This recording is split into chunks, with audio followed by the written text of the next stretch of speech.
Hello, everybody. Welcome live from the doghouse. I don't know why I had my hood up there to start. I'm in a really good mood. I'm in a really good mood because my pick to win the tournament, Scotty Scheffler, is galloping. It feels like 2024 Scotty Scheffler all over again. Just a preposterously good round today. 65. It was playing, very, very difficult in the morning. It looked like the winds were up and might have calmed down a little bit toward the end, but there's not a golf course in the planet that can contain Scotty Scheffler when he's playing like this. There were not the left misses off the tee that we saw earlier in the year.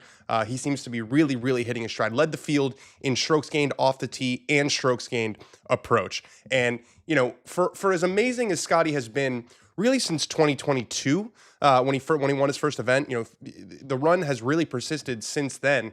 To only, it's putting in quotations, to only have two major championships, it doesn't feel right? And they're both at the Masters. So, it feels like Scotty deserves to kind of break through from that two major club. There's a lot of guys who are stuck on two majors. There's, Xander Schauffele has two majors, Justin Thomas has two majors, Bryson DeChambeau has two majors, Colin Morikawa has two majors, Jon Rahm has two majors. We've got a couple of those guys who are in the mix. I mean, Bryson made a push today. We're going to get to all of that. We're going to start with this little leaderboard flip situation. So if you guys are familiar with golf Twitter, you know about this guy, Dave Golf Visuals. He is one of a kind. Every time I post something, he responds with a graphic. I don't know if he has a job or what happens or how he's able to do this all the time, but he is. And all the talk after Thursday, and rightfully so, was about just how wild this leaderboard was. And I posted a photo of what it looked like in the beginning on Thursday. I'm gonna scroll back to the leaderboard on Thursday. It was Cam Davis, Ryan Gerard, Luke Donald, Ryan Fox, Keegan Bradley, Alex Smalley, Stefan Jaeger. And even this morning, just to kind of remind us how long 72 holes are. I think we all get so excited about these major championships that the first round happens and we write guys obituaries and we crown guys and we say, oh, is Luke Donald, these Ryder Cup captains, like where's Luke Donald? Let's see where Luke Donald even is in the tournament right now. I have this leaderboard up here, and it should scroll. Yeah. So we're going to look for Donald. I mean, Luke Donald's tied for 44th. Keegan has hung around a little bit better, but water finds its level is basically what I'm trying to say. And so if we look over here at, if we look on the right side, this was the leaderboard at 253. You had Siwoo, Fitzpatrick, Scheffler and Bryson were starting to come up there, starting to cook, and then Scheffler just kept on moving up throughout the day. And at one point, you had Scotty, Rahm, and DeChambeau tied for the lead. And I'm not going to toot my own horn that much, except for I actually am. Those were three, I believe, of my top five. I mean, it's not exactly a hot take, but the point is that the cream rises to the top. And, it was Scotty. It was a really, really steady round from Scotty, but it felt like it really kicked into gear with his tee shot on the 14th hole. And I believe I have the capacity to play that for you guys right now. Here it is. And Rahm did the same thing. Rahm missed the putt, but a fairway wood draw. Scotty hits almost exclusively cuts. Wind was off the left. You saw so many guys missing this way to the right, and he hit that to about 3 feet. And it was a right in the middle eagle from there, and that really kickstarted. I mean, look at this back nine. We can get to the back nine, can't we? Yeah, there's the back nine. So he bogeys 13, and then he goes eagle, birdie, par, birdie, birdie. And the guy in second, Alex Noren, also played the Green Mile extremely well. Noren holed out he birdied 14, and I believe he holed out from the bunker on 15, parred 16, birdied 17, birdied 18. So we got Alex Noren, who does this drill. I was thinking the other day, how many times has this guy done this drill? You guys know the one I'm talking about. I'm gonna do a little demonstration for you guys here. This one, this one, this one. The over-under is 50,000 times. It's legitimately 50,000 times. And I spoke to Noren last week at the Truist. I saw him. He was playing a practice round with Michael Thorbjornsen, who was up there. We did a one hole with Michael Thorbjornsen. Speaking of which, the three guys that we did one hole with last week: Siwoo Kim, who is tied for 5th; Michael Thorbjornsen, who was up there. Let's see exactly where he finished. He's tied for 31st. Okay, he faded a little bit. And Matt Fitzpatrick, who's tied for 8th. So I'm not saying that there's, guys should be lining up to do one hole with, but maybe they should. And he hadn't played a single event since October. And I asked him, he said it was mostly a hamstring injury, which is not really what you hear from golfers, right? I mean, you hear about wrists, you hear about back injuries, maybe a hip, but a hamstring injury. And he said it was really strange because there's like he was explaining to me all these different parts of the hamstring, and there's multiple muscles, and it was this one muscle that was like in there, and so he could walk fine, and he had a decent amount of strength in his legs. He actually showed up to Hawaii and tried to play in the Century. I think he withdrew from the Century like right before, but yeah. And then he said they basically said, you're going to be fine. You're going to be fine. You know, you can keep playing. He tried playing. It didn't work out. He did solid last week, and this is a guy who was actually playing really, really well toward the end of last year. I'm gonna look up his results right now. God, this is kind of fun. I'm kind of enjoying this like streaming situation that we got going here. Yeah, I mean Noren last year. Where am I? 2025. I'm only looking at the majors. What's going on here? This is just completely wigging out on me. So I'm gonna pick up his world ranking here. Talk you guys through it. Yeah, I mean, he was 9th in the BMW Championship. He was 10th in the Scottish Open. He was 13th in the Open last year. So he was playing well toward the end of the year. I was really surprised to see 0 PGA Tour victories on his resume for Alex Noren. And that's the next thing I wanted to get to. You know, those last 2 birdies from Scotty, the one he made on 17 and 18. He has a 3-shot lead, and you know, you don't want to be disrespectful, but I talked about sort of the shadow leaderboard yesterday, that it felt like Scotty was winning the tournament, even though he was 3 behind because of the guys in front of him. Noren, Davis Riley, and JT Poston, you know, it's not exactly a murderer's row. You go 1 shot further back, Jon Rahm is there, but 5 shots back is a big difference from 3 shots back. And if we think about what happened on Thursday, that mud ball that he got from the middle of the fairway on 16, that he was pissed about. He was really pissed. I mean, you don't see Scotty Scheffler get as animated as he did in that press conference afterward, talking about mud balls, just being like, he said, I've worked literally my entire life to figure out how to control a golf ball, and I couldn't control it because of something that is completely out of my control. And he was pissed, and the media kind of cooked him for it. And I really liked, I was on the players' side, and I said this yesterday. I don't know if I'm just like spending a lot of time around players and maybe I'm getting a little soft. I don't know. But, you know, I just felt like with how good the fairways were, it wouldn't have been much of an advantage for anybody to clean the mud off the ball. Like, it wasn't like, you know, there's these Zoysia fairways where the ball sits up on top of it. The only impact of playing the ball up would have been getting the mud off the ball. And Brendan Porath from the Fried Egg wrote this, and I really liked what he said. Actually, you know what? On most shows, I just have to kind of remember what he said, but I can actually find what he said. Let's see if we can find exactly what he said. But it was along the lines of, you know, this is kind of what we want from our guys, isn't it? Like, we want them to be honest. You know, we want them to be. Here it is. Look at this. This is from Brendan Porath in the Fried Egg newsletter. I find it hard to condemn players for skipping press obligations while also condemning them for being whiners. To be clear, it's rather easily done. Media, social media, and past players turned media can critique everything 6 ways to Sunday, but I find it difficult to do in a way that's intellectually honest. The perspectives of Scottie Scheffler and Xander Schauffele on mud balls immediately after their first rounds were incredibly valuable. We got 2 major winners explaining their viewpoints and feelings on the matter and how it impacts their craft, which very few on the planet can speak to. They were specific and measured, relatively unemotional. You don't have to agree with it, but it's not soft or whining. This is what we want, these perspectives from the scant few who could express them as elite players. And I completely agree. I thought not only just agreeing with what they were saying, but I agreed with the fact that they stood up there and actually, you know, gave us an opinion. But yeah, so if we get rid of that mud ball, and that's the nature of golf, right? You could say, if this person made this putt, if Dan Rapaport, you know, birdied every hole that he played, he'd be the best player who ever lived. I get it. But what happened on 16 on Thursday was a complete aberration. Scotty does not have a 30-yard hook in his bag. That goes in the water. He makes a double bogey. You know, he could be 5 clear of this field. So it really does feel like Scotty is sort of on a different level. Media members like Dan who are disrespectful with that leaderboard were pleased that Scotty was -5. Let's call an ace of spades, says Joseph Boza. I feel like I was pretty measured in saying that this is, 2 things can be true at once. It was a very unexpected leaderboard on Thursday, and it would likely change by Sunday.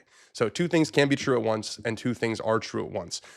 Bryson DeChambeau briefly held the lead by himself. He got it to 8 under par. He made a bogey on 16. I think it was on 16. Yeah, let's see. He made a bogey on 16, and then things kind of became unraveled on 17. I'm going to play that for you guys right now.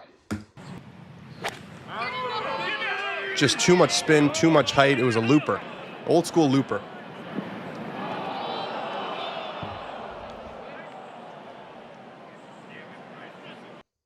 And he was obviously not pleased with that shot. He made a double bogey, and he said that he actually hit a pretty good one after that and was really upset with that. Here's what he had to say after the round. Yeah, I'm 3 back with 1 round to go in a major championship, so I can't complain too much. You can always ask for more. You can always try to be a little greedier out there. 16, didn't feel like I played that hole terrible. Just hit the tee shot a little farther right because I knew the wind was hauling down off the right, and I could have hit it through the rough and pushed it out to the right. Hit it exactly where I wanted to on the second shot. Hit a great third shot. 17, hit a great 9-iron exactly the way I wanted to. The wind just pumped it. Nothing I can do. Wind flipped from being neutral off the right like it was on 4, I believe, and it was just almost straight in, and we misjudged that considering on 16 we thought it was playing almost a little downwind. Hit a great shot on 17. I don't know if that was a great shot, and just made a dumb double. And on 18 hit a great 3-wood, just needed to aim it more left. So I don't know if that's, golfers have a really amazing ability to never blame themselves. It's an individual game, and so I think if you can externalize mistakes as much as possible, I think that's strategically advantageous, right? It's not that I hit a bad shot. It's not that I, hit it too spinny and it looped in the wind. It's actually that, it was the wind's fault or something happened that was out of my control. But he was so solid until then. He was bogey free until then. And of course, this is why you never tweet or never post right in the middle of a tournament. But I tweeted and posted on Instagram that he's had a chance to win now 5 of the last 6 majors. He had a chance to win 3 majors in 2024. He missed the cut at the Open Championship, but he had a chance to win the Masters. That was kind of the first show of force that we'd seen from Bryson in a little while. And then he had a really good chance to win at Valhalla this tournament last year. He ended up losing by 1 to Xander Schauffele with a birdie on the 72nd hole.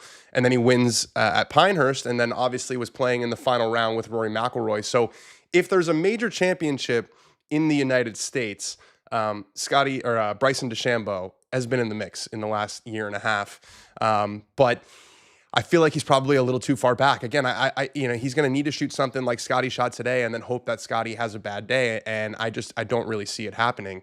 Scotty shot 2 under that probably felt like 4 under on Thursday, then 3 under on Friday, 6 under today.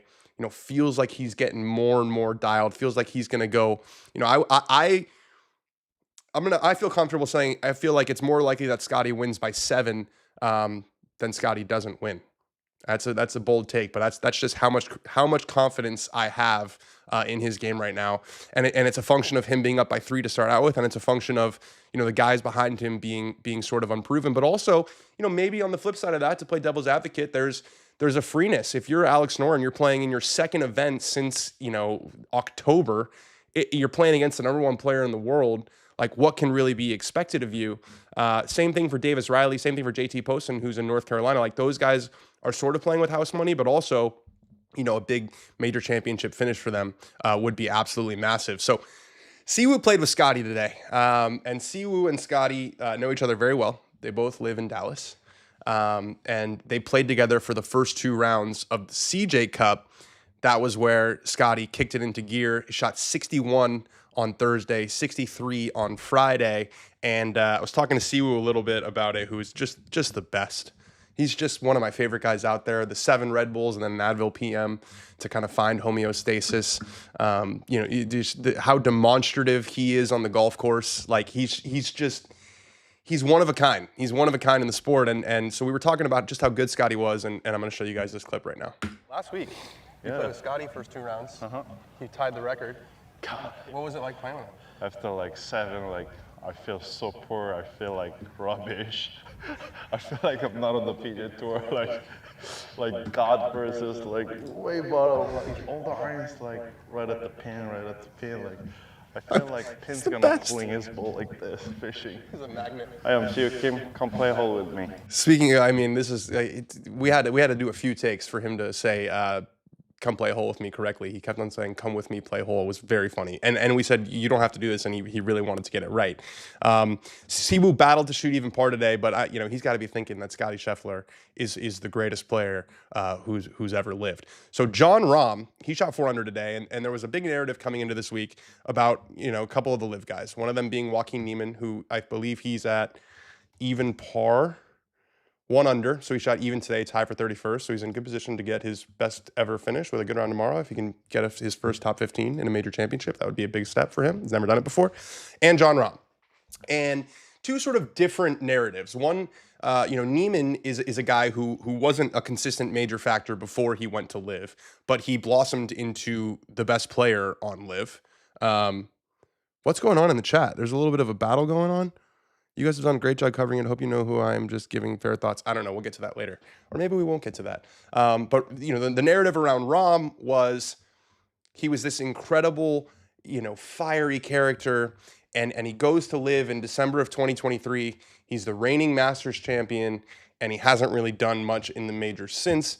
But I never really bought it. And I don't really buy the whole, LIV destroys guys competitiveness. Like, every golfer is individual by nature, and Bryson and, Rahm and Tyrrell Hatton, really Bryson and Rahm, like, I think it's just very individual. I think there are definitely guys who went to LIV and aren't practicing as hard. Dustin Johnson comes to mind. But I also think that there are guys who go to LIV and they burn just as hot. So it's not fair to say, LIV has destroyed these guys. It's like maybe LIV not destroyed, but maybe LIV impacted, Brooks Koepka's motor, or maybe LIV impacted Dustin Johnson's motor. But I don't buy the argument that LIV destroyed Jon Rahm's motor or his competitiveness. But he hadn't done much in majors. I mean, he had I think it was a T14 at the Masters that was sort of backdoor in nature. He wasn't really in the mix. He did finish top 10 at the Open last year. But today he got himself up in the mix, and something really, really wild happened. He hit a shot that I don't know that I've ever seen a golf ball hit someone this solid that wasn't a driver. Let's take a look at this. Mudball. Oh! And you're thinking, this guy's going to the hospital. This guy's going down. That thing just hit him on an absolute fly. Quite the opposite. He was totally fine. He was totally fine. Wore it like a champ. You gotta think there's gonna be a big welt on his head. That would be my thought. I want to see kind of the aftermath. I don't know if it was just adrenaline that was keeping him going, but he took it like an absolute champ. And they asked Rahm about it afterwards in his media session, and here's what he had to say. I'm very impressed. I must say I'm very impressed because I haven't seen a ball ricochet like that in a while. I mean, if it was a driver, you would expect it for a 6-iron. That thing came in sideways quick. So I told Adam, well, get the Sharpie ready because I'm going to have to give him something, like a signed glove. And his response was, that may not be enough. And I'm like, I don't know, what else you want me to give him? Because and we're kind of short of things between golf clubs and golf balls. And I don't think a glove and a tee is going to cut it. So, but he took it great. I told him, if he was European and grew up playing soccer, football, if he just aimed a little bit better, just maybe get it closer to the hole. Rahm is a fan of Athletic Bilbao, and they lost to my Manchester United, which is difficult to do. But, actually kind of want to play that clip again just because I want to hear the audio. Just listen to the audio. I'm not going to talk over this one so you can hear the audio of what it sounds like when it hits this guy's head. I was genuinely concerned.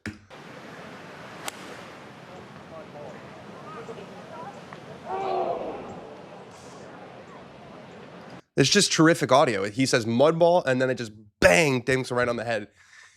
I'm going back to the mudballs a little bit just because there was more sort of conversation about it with Shane Lowry, and it wasn't a mud ball, but his ball going right into the middle of a pitch mark.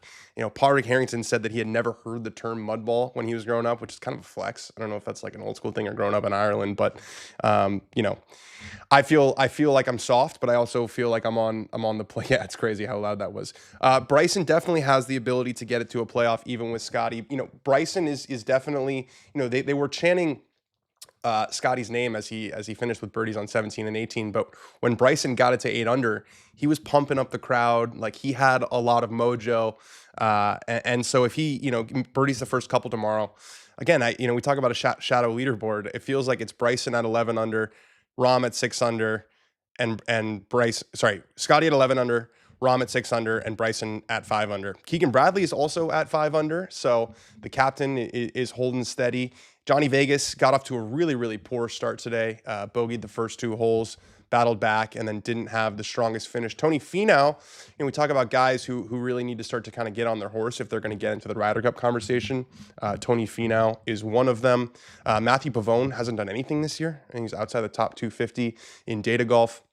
Matt Fitzpatrick just didn't really have it today. Hasn't really made putts the way you would expect him to. Joe Highsmith hit one of the stupidest shots I've ever seen on the 18th hole. I don't know if you guys saw this. He was in the right rough, and for some reason, he decided to try and hook an iron that started on the water, and I guess he was trying to hook it like 30 yards to get to the green, and what do you know? It went directly into the water right after that. He ended up saving bogey, but there's a little bit of chatter in the chat about Ryan Fox. I don't really know why. Maybe we have a presence in New Zealand, but he's at 3 under, shot 1 over today. I like watching him hit driver. I like watching his golf swing.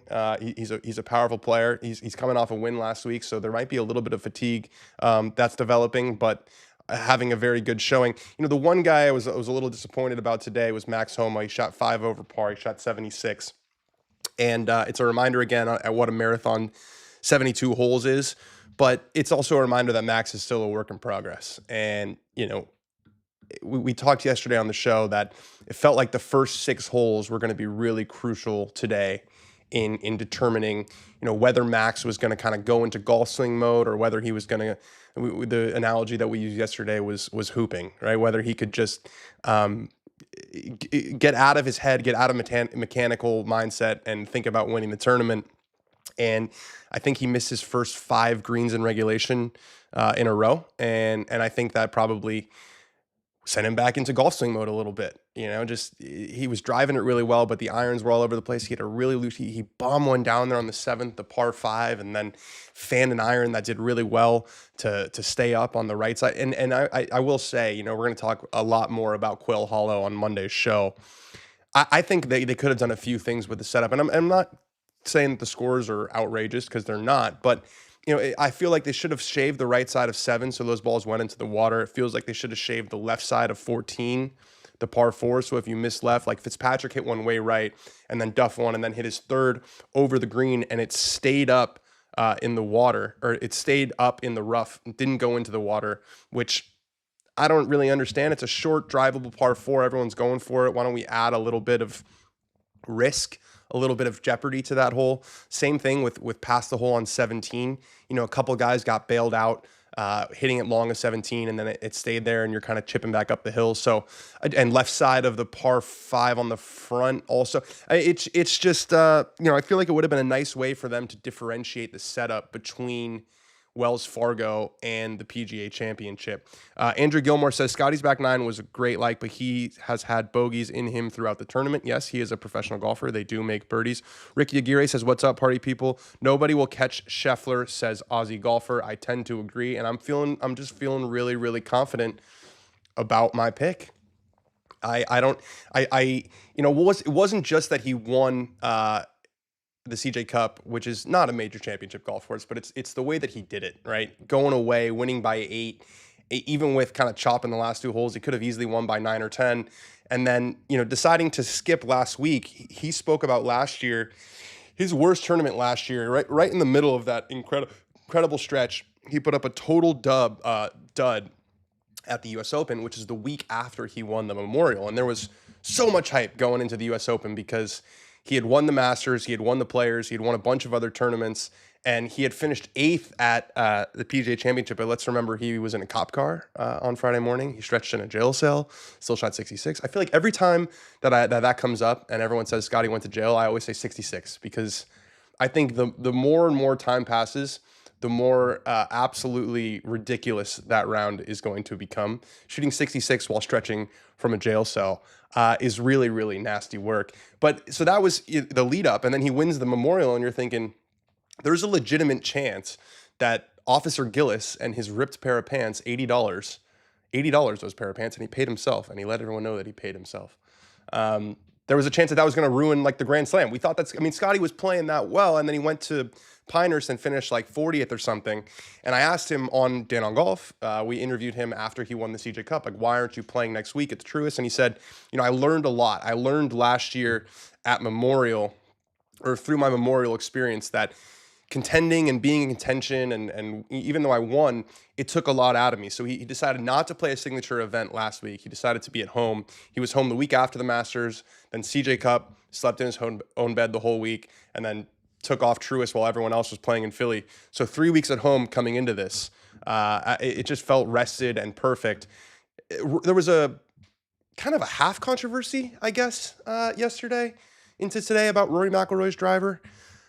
He won the Masters with, I assume, the driver that was deemed non-conforming, I think is the right term. And this is, more a casualty of just like living online, but seeing everyone be like, oh, what is Rory doing? And there was almost like a corked bat kind of subplot to it. Like, is he intentionally trying to, game the system here? And so I tweeted something. There it is. I said, what is it? He didn't comment. What is there to comment on? There's a rule. They test to make sure the drivers follow the rule. It failed the testing. Riveting. And there were a lot of comments being like, you're covering for, there's a lot of comments. Holy crap, 233.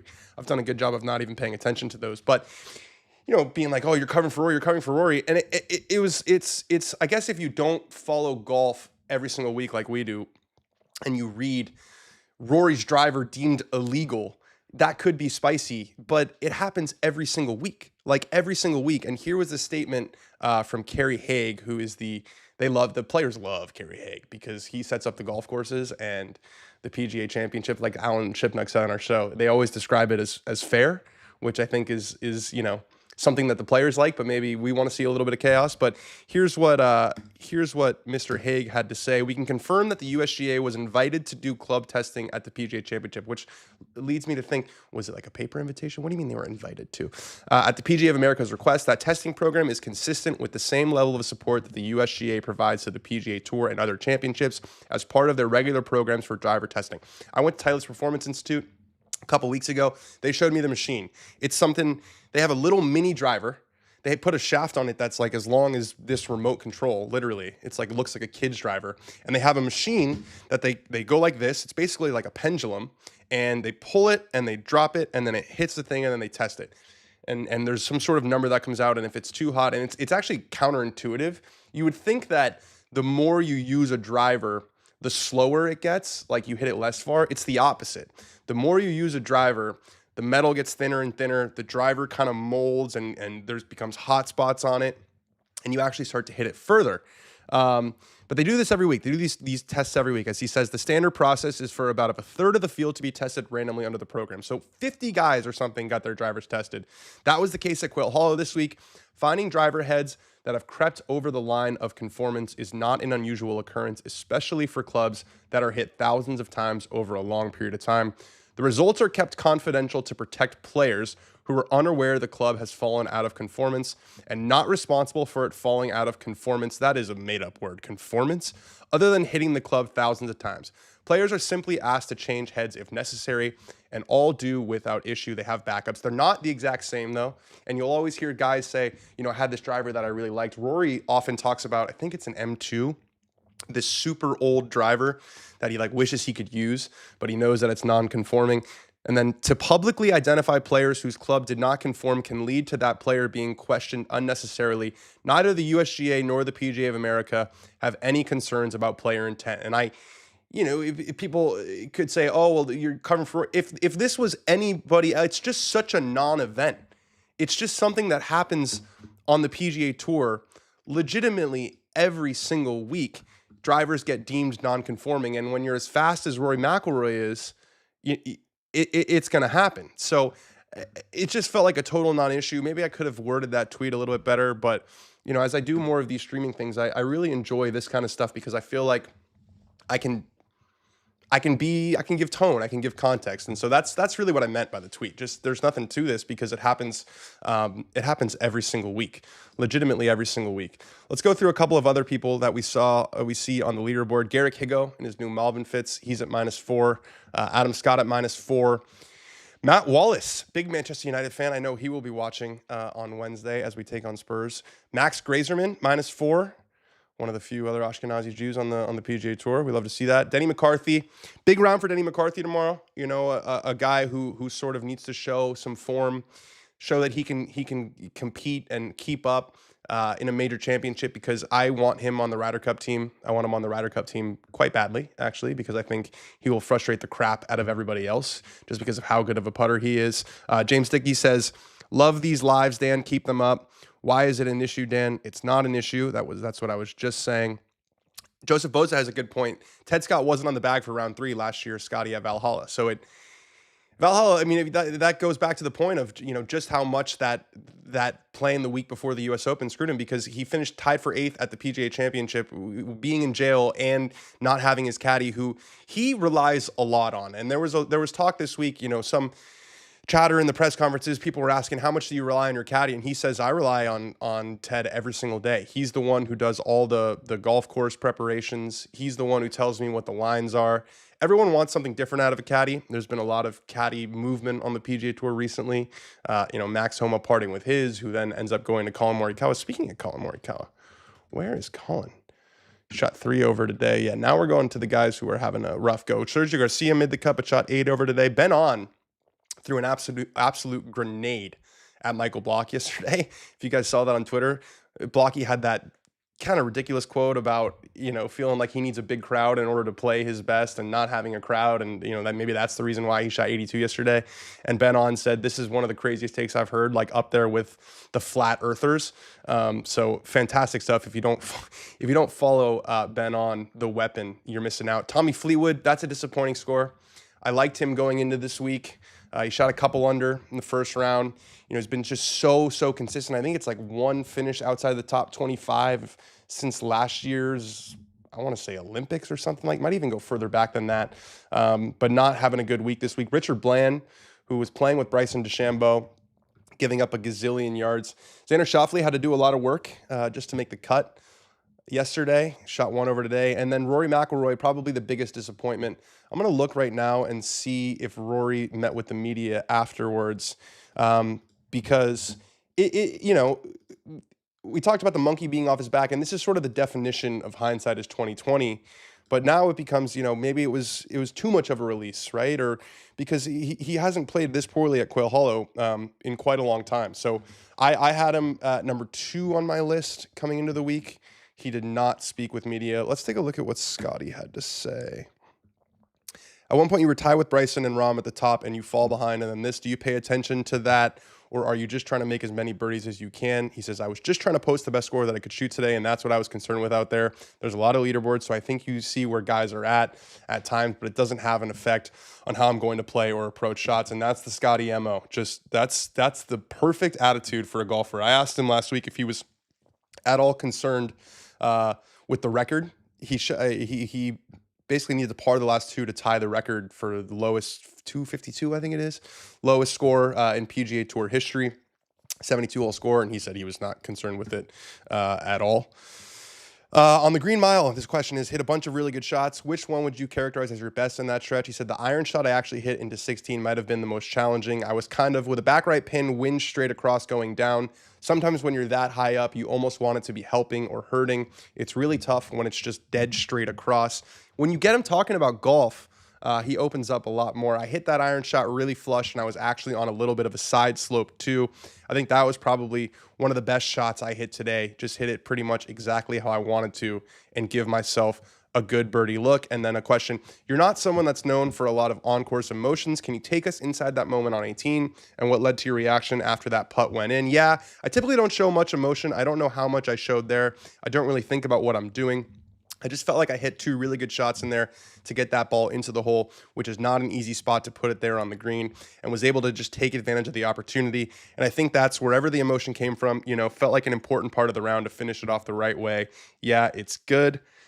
You rank as one of the better putters in the world this season. Curious how much these last 2 or 3 years, how much work has gone in to get this point where you're so comfortable with it. He said, it's a lot of work in all aspects of the game. I've never been a guy that's focused too hard on one singular aspect. There was times maybe throughout 2023 where I was arguably working too hard on my putting. He's been working with Phil Kenyon. Remember, he switched to the claw and putting too much pressure on myself to be perfect out there.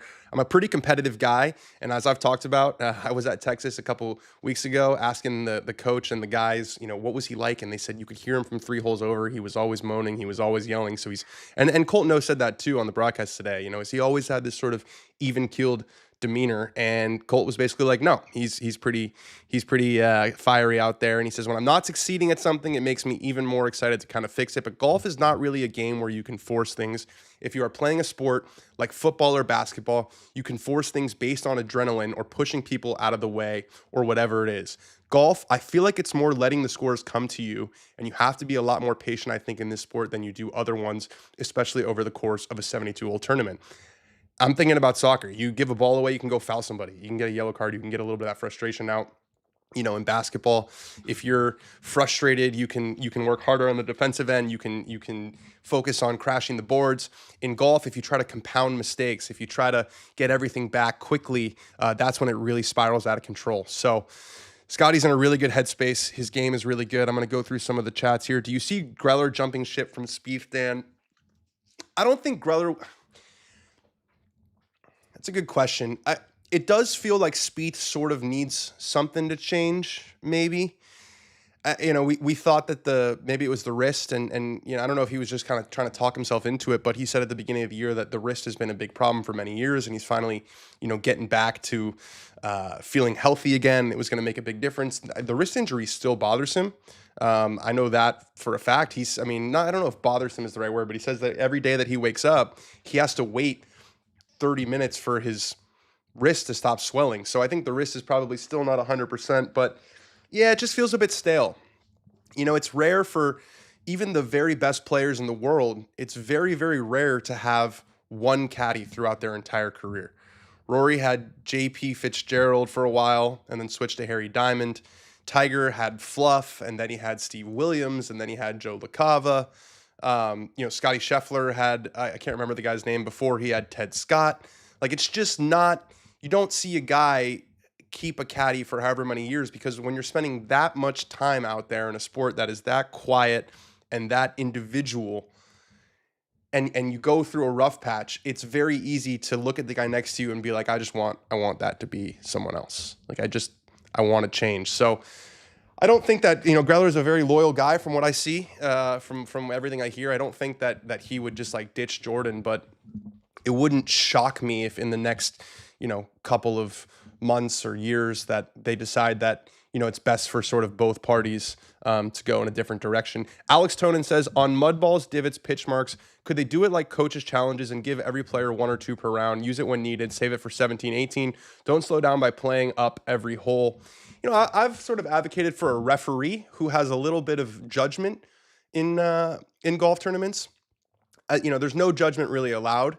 It's really just like based on a rule. And with what happened with Shane Lowry yesterday, I think anyone with a conscience could say this is obviously a pitch mark. If it was his own pitch mark, he would get relief. It's someone else's pitch mark. The pitch mark is there just because of the condition of the fairways. He has no shot. And that's the difference, I think, with the pitch mark stuff versus the divot, because that's sort of the logical extension of the debate, right? If you start to give guys relief from other people's pitch marks, then do you want them to get relief from divots? And the difference is, if you're in a pitch mark, you have no chance. That's why you get relief from pitch marks if it's your own pitch mark, because you have no chance. You cannot advance the ball. And we saw that with Shane Lowry yesterday. So I think having a referee who has some sort of judgment, but it's not going to happen. It's just not going to happen, because for tournaments like this, where there's cameras on every single hole and there's fans everywhere, and there was an ESPN guy who apparently came in, and said, this isn't your pitch mark. We saw it on the cameras. There's so many other, like I'm thinking about Myrtle Beach last week. There's no cameras out there. It's just too hard to sort of regulate. See some other, Colin's ruining my parlays. I'm sorry to hear that. Love the content, Dan, and any idea what the winning score will be? It's a good question. I'm going to say Scotty shoots 4 under tomorrow and shoots 15 under for the tournament and wins by 5. I really do think Scotty's gonna do it going away tomorrow. Last 7 times that he has had a 54-hole lead, he has converted it.